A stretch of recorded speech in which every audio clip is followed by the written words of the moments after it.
Hello, everybody, and welcome to Committed Gaming. I am Flute5311. And I'm Soul Slayer. And welcome to another Let's Talk. Let's Talk 2.0 did not happen. We had it all recorded, and when we got into the process of getting it ready to go and editing it and uploading it, the audio was completely messed up. We've talked about trying to get it fixed and repairing it and redoing it, but by the time we got around to actually getting it done, the timeliness of the video was lost. Some of the things will carry over today, but for the most part, it was just kind of a lost video, unfortunately. So a happy belated 6-month birthday to Destiny, but we're just going to kind of pick up with the new update, or not the weekly update from Destiny, and that's kind of where we'll pick up and go from there. Yeah, the weekly update was they're talking about the 1.1.2. If you got enough points in these updates now. But they're leading into the big update right before the DLC launches for House of Wolves. And they're talking about all the little things they're going to be fixing, and they're talking about the really important thing, new vault space. So we're actually going to be able to hold all the new gear that we're going to be getting from House of Wolves. Well, so let's clarify one thing real quick. These are not things that are coming. These are things that they are hoping to come in 1.1.2. So these are not, and this is stuff that they've got slated for it. But as they mentioned throughout the update, that these are all subject to change. So, all right. So you mentioned the vault space, which I think is going to be fantastic. I mean, I am running completely out of space, especially with the rumor of Iron Banner 6 coming up on Tuesday, which Soul Slayer did a Titan loadout. If you want to go check that out, we'll have a link for that in the description below. But vault space is going to be critical with the new guns that are going to be coming out. It's rumored that Jolder's hammer is going to be coming out. I don't have that yet, so I might actually grind for that thing.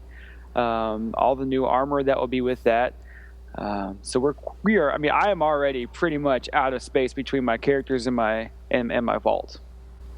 Yeah, and the other cool thing with Iron Banner is the rumor is they're going to be coming out with a 32 white chest piece. So that's going to be cool. So you're going to be able to run a level 32 character without actually having any raid gear at all.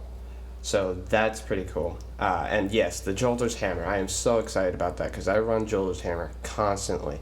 And this one's actually going to be 331. It's going to be 331 damage, which is fantastic. So I can use it outside of PvP. Well, and the thing about the Iron Banner gear, so they don't have a helmet, correct? We have not seen a helmet, or have we? No, we have not seen a helmet yet. So we haven't seen a helmet yet, but the one thing that I like about the fact that somebody can finally run level 32 with all Iron Banner gear, it'll make us look just a skosh different. I am, as we've mentioned before, there's very little variation in characters. Everybody runs the newest raid gear, and that's it. Maybe one exotic different, but other than that, the Crucible gear doesn't get you that far.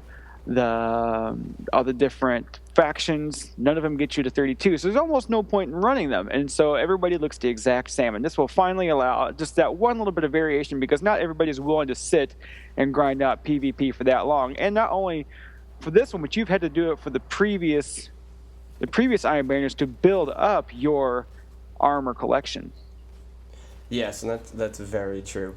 But I am always keen to jump on Iron Banner, so I have the gauntlets and the boots already. So all I needed was a chest piece, and then I can run my Helm of Inmost Light and be 32 with full Iron Banner gear. Which I have to say, Iron Banner gear looks fantastic with a dead orbit shader. Well, the gear looks fantastic anyway, having the big wolves on everything and the kind of the gold tones on it. Okay, so that's the kind of the preview for the Iron Banner 6 tied in with the vault space. One of the things that they mentioned that they're going to be fixing are some raid fixes with 1.1.2. Audio and visual cues they're hoping. So I'm assuming with the audio visual cues, they're going to add like where you can either increase or decrease like the in-game sounds, either like the sound effects or the game music and stuff like that, like a lot of the other games allow you to do. So I'm assuming that's what that's going to be. PvP ammunition. This is going to be interesting. So they're going to be tweaking Crucible again. The Crucible team, the dev team that is, want to change the way ammo crates dictate the flow of battle, which I think will be. I'm curious what they're going to be trying to do with that. Yeah, I don't know if they're going to have you start out with more ammo when you spawn in, and then the ammo chests give you less, so they're not so prominent on the battlefield, or if they're going to go the other route where it's like those are even more key points because you get more ammo and you start out with less. I really don't know. And the other thing they're going to be doing is strikes. They're going to be editing those because they're wondering why people are actually quitting from strikes, because some strikes are completed more often than others, so they're curious about that. So that's interesting what they're actually going to be doing with that, why they actually noted that. Let's take a quick step back to PvP. I have a Halo question because I didn't play Halo. Did Halo have ammo drops, or did you just spawn in with the ammo? Halo, the way it worked was you spawned in with a certain amount of ammo with the weapons you had, and you started out with a certain loadout. It's not like Destiny where you rank up your own guns or anything like that. Everyone has the same kind of guns. It's kind of like Call of Duty with less modifications. But the thing with Halo was there were power weapons on the field, and the new Halo looks like it's still going to have that. The power weapons on the field, you pick them up, and they have a specific amount of ammo in them. So like the sniper rifle, or like an SMG, or the shotgun, or the rocket launcher. They were all timed spawns on the map, like what kind of like the heavy ammo is. Right. And you had to run out there, get it, and then when you had it, you had to hold on to it and use it. But if you died while holding it and there were still rounds in it, somebody could run over and pick up the power weapon that you dropped and continue using it. Interesting. So, okay. Well, because, I mean, anytime you have a set point on a map that requires people to go to, capture points, ammo crates, for instance, I mean, that allows people to, that basically sets up that characters are always going to be running the same routes, right? It's very predictable to figure out where they're going to go. So, people can plan grenades, they can plan supers, they can plan heavy, they can plan, all of these things. They can pre-fire and pre-aim these different corners. So I'm wondering if they want to get rid of that. So, again, my PvP that I play was Call of Duty. So, Call of Duty, you don't have that. You just spawn in with that ammo you have, and you pick up stuff off of dead people you've killed. And so that's how you kind of build your ammo crates back up, your ammo back up. So I'm curious what they're going to do. They've already tweaked it a little bit. You have less special ammo when you spawn in, less from the boxes. I don't know. Anyway, so I just wanted to kind of quickly feel out, how they did it in the past, and kind of maybe try to glean on what they're going to do into the future. So we can go back to strikes now. So we talked about the strikes, and some strikes take forever. Valis Tarak. I know when you do rock playlists, if you get Valis Tarak, people are going to bug out because it takes, quote, too long. People want to do strike playlists. They want to go through and they want to go bam, bam, bam, bam, bam, so they can get their coins, or not coins, their Vanguard marks, and get out. They don't want to mess around. They just want to run Summoning Pits and Nexus on repeat. Right. Or the other reason, the other reason people back out is that they get in and they've got to complete a strike without dying, and they get killed in the first 2 minutes. Then they're going to leave and go try to do it again because they're just, quote, wasting their time. See, the other reason that people also back out with these is that the playlist sends you to the same one like 5 times in a row.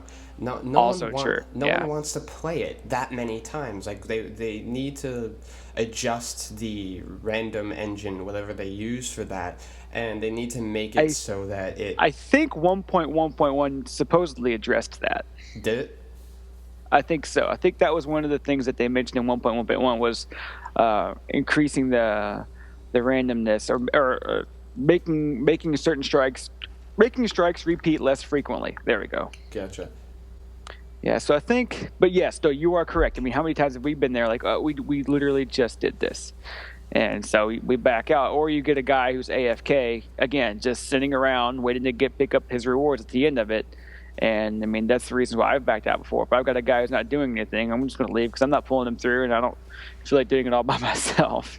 Yeah, I remember you telling us about how you did the weekly, and Yeah. there were two guys who weren't doing anything. You died up ahead so they pull them forward, and they actually have to do something. I did. Well, yeah. So, but also with the week. Now, the weekly was kind of fun because there is always the challenge since you can't do it solo anymore. It is kind of fun to see what you can do on your own on a weekly. And if they're not doing anything, I might as well see if I could do it quote solo. Right. Except if you die and they're not there to help, you're just sitting there going, "Well, my ghost is sitting there, and you two are AFK." Neat. Right. They also listed a bunch of noted bug fixes that they are also working on fixing, which I think this is fantastic. I'm just going to quickly read through these now, and they didn't just list out what was wrong with these things, yet they just made up links so you can go through and kind of read about the known bug issues. So the known bug issues that they're trying to figure out how to adjust: the Sword of Crota turning speed issue. A list of Crota's end issues, which I think is fantastic. The two ones that they have most notably, the sword that drops from the sword bearer during the Crota fight can sometimes disappear because that's stupid annoying, and Crota can get up early and kill the sword bearer unexpectedly. Those two things right there would make the Crota's end hard mode fight so much more tolerable. I mean, I've mentioned before, I think I've only killed Crota hard mode 4 times. Just because I cannot stand, sitting there for that long doing that fight. I'm a pretty busy guy, and I just don't have the time to spend 3 hours doing Crota hard mode to get to get 5 shards. I understand, hard mode's supposed to be hard. I get that, but when we get that far, and our team is pretty darn good, we can crush Crota pretty quickly. But I don't like it when the game bugs out and we lose because of random glitches in the game. So those two glitches right there, we've had numerous times, and have caused us to reset several times and ended very good runs. So I'm going to be glad those get fixed. Yeah, and one bug that I wish it would actually fix is Crota not taking damage properly, because I don't know if that's wrapped up in with him getting up early or anything like that, but we have sent like 6 rockets downfield at this guy, and he still stays there, and he stands there for a little while longer, just enough to kill our sword bearer. Like, the damage lags, and I wish they would fix that. He's a honey badger sometimes. He is. He just doesn't care. The next list, they're going to be fixing some raid bugs on Vault of Glass, and the ones that they have, which, again, we've all experienced these. Atheon can teleport the incorrect number of players into the Vex time gate. Yep.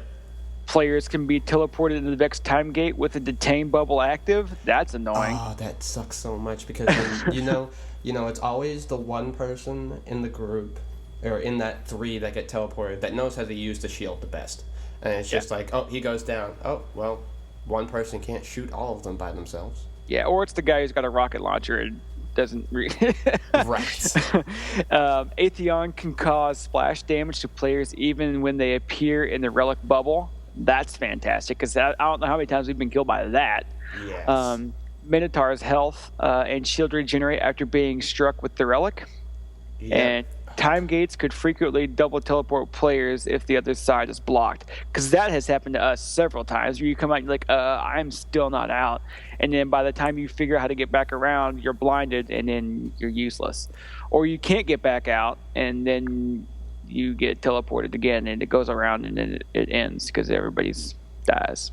Yeah, and the thing with the double teleport thing, it sends you through the other side of the portal. Yep. So then, like, you're panicking, you instantly turn around and try to run through the portal, and then you realize, oh wait, I'm staring Atheon in the face, and because I took so long, he's now standing there shooting me. Yep. They are still apparently working on Black Hammer. They still have not figured out the White Nail perk with Hivebreaker.